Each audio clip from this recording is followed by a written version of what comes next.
देखिए, आज का दिन एक बहुत बड़ा लोकतंत्र पे काला धब्बा है और हमारे देश में ही कांग्रेस की सरकार ने,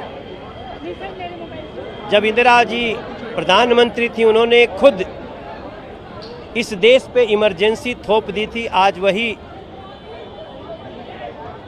25 जून है। हमारे साथ हमारे 4 बार के विधायक नरेश गौड़ जी हैं। ये स्वयं भयानक यातनाएं झेले थे। यहाँ पे कई लोग हैं। आज हमने लगभग 15 लोगों का जो मीसाबंदी हुए थे, जो इस इमरजेंसी में जिनको कुचला गया था, मारा गया था, वो किसी तरह उनकी जान बच गई। आज वो हमारे बीच हैं। हमने उनको सम्मानित किया और हम इसको याद रखना चाहते हैं। नरेंद्र मोदी जी के द्वारा उन सभी लोगों को श्रद्धांजलि जो उसमें मारे गए, निश्चित रूप से नरेंद्र मोदी जी का एक ऐसा बड़प्पन दिखाता है और लोकतंत्र का एक ऐसा प्रहरी होना दिखाता है जिसमें जब भी कोई लोकतंत्र को इस प्रकार से नष्ट करने की कोशिश करेगा, नरेंद्र मोदी के सिपाही उसके खिलाफ खड़े भी होंगे और उसको राजनीतिक रूप से नेस्तनाबूद करने में भी कार्य करेंगे।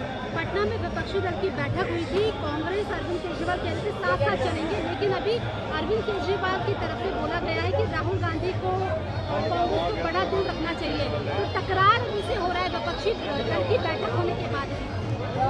हर कोई एक दूसरे को बता रहा है कि तुम्हारा दिल छोटा है। अब सोचिए, ऐसी विपक्ष की बैठक जिसमें सब एक दूसरे को छोटा बता रहे हैं। ये सभी सच में छोटे मन के लोग हैं। ये सभी लोगों का जो एक साथ जुटने का उद्देश्य है, वो अपनी अपनी भ्रष्टाचार की सल्तनत को बचाना है और नरेंद्र मोदी का उद्देश्य देश को जिताना है, दुनिया से आतंकवाद को मिटाना है, भारत को आतंक और भ्रष्टाचार पे जीरो टॉलरेंस रखने वाला देश बताना है। हमने आज 9 साल का हिसाब भी दिया है और इमरजेंसी की बातों को याद भी किया है। गठबंधन होगा क्योंकि अजय माकन कह रहे हैं कि गठबंधन होने से पहले भी 3 लड़ाइयाँ हो रही है कांग्रेस और आप पार्टी में। देखिए, इनका गठबंधन हो भी जाए तो ये गठबंधन नहीं, ये सिर्फ जनता की आंखों में धूल झोंकने का एक प्रयास होगा। आखिरी सवाल है, मणिपुर को लेकर सर्वदलीय बैठक हुई है। अपोजिशन कह रहा है कि सीएम का रेजिग्नेशन होना चाहिए। देखिए, मणिपुर का जो केस है बहुत ही संवेदनशील केस है। उसको हमारे देश के गृह मंत्री बहुत ही संवेदना के साथ उसका हल निकाल रहे हैं और उसका हल निकलेगा और परमानेंट निकलेगा। पीएम मोदी आज आ रहे हैं, आप उनको वेलकम करने के लिए जाएंगे, क्या तैयारियां हैं? जी, अपने भावों का पुष्प लेके जाऊंगा। नरेंद्र मोदी जी को आज स्वागत करूंगा।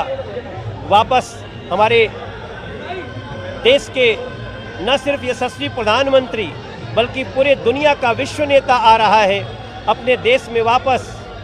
हम उनको स्वागत भी करेंगे और देश की भावनाओं को उनको बताएंगे भी।